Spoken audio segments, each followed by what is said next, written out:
So for my number one, I'm going to go with the belt tensioner. Now, if you'd asked me 6 months ago, do I really need a belt tensioner? I would have said no. However, having used this, I absolutely love it. I think I got used to adjusting the boom and then just living with the belt slap because it was too much of an effort to move it again.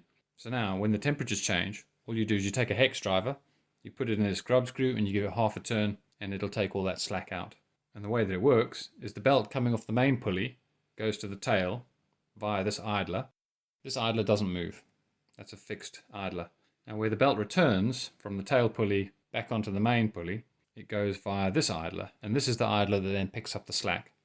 And I think the thing I like about it most is that you get to pick your tension. So you can turn this grub screw in or out. So you pick the tension that you're happy with or you think that the model is happy with. And then it will manage the slack.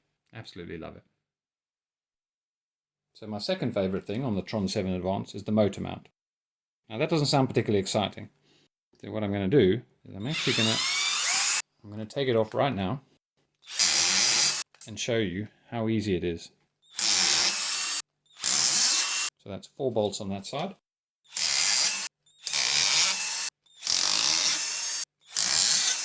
And that's another 4 on that side. And now this should just come away from the main gear. Slide out. And there we have it. Literally comes right out. If I wanted to, I could now change that bearing. I could have a look at the pinion. I could change the pinion if I wanted. And that's it. I didn't have to move the ESC. I literally didn't have to do anything. Just 8 bolts and it goes back just as easy. You slip it in. You put your thumb through the frame here. You just gently push that pinion up against the herringbone. And because it's a herringbone main gear, there's no backlash. And then I'll Loctite those 8 screws and put them in. And that'll be it. Super easy. Absolutely love it. So moving on from the motor, number 3 is the herringbone main gear. So this is a 2-part main gear. There's a top and a bottom. And these are bolted or screwed together. And the benefits are it's super quiet. I've linked to a video done by Andy Kay, the UK team manager, in the description below. So you can have a look at that for more details. But what happens is this aligns itself vertically. You don't have to manage that. And under pressure, this will actually push the 2 pieces together. It's super quiet. There's no backlash. You literally just push the main gear. You push the motor up against the main gear and it'll align itself. Super simple, super quiet. Very cool. I love it. Check out Andy's video below. So number 4 on the list is the octagonal boom or Octa Boom. So normally with a round boom, when you're adjusting it, you have to sight down the boom to make sure that the tail fin and the frame are aligned. Whereas the Octa Boom you don't. It can't rotate out of position.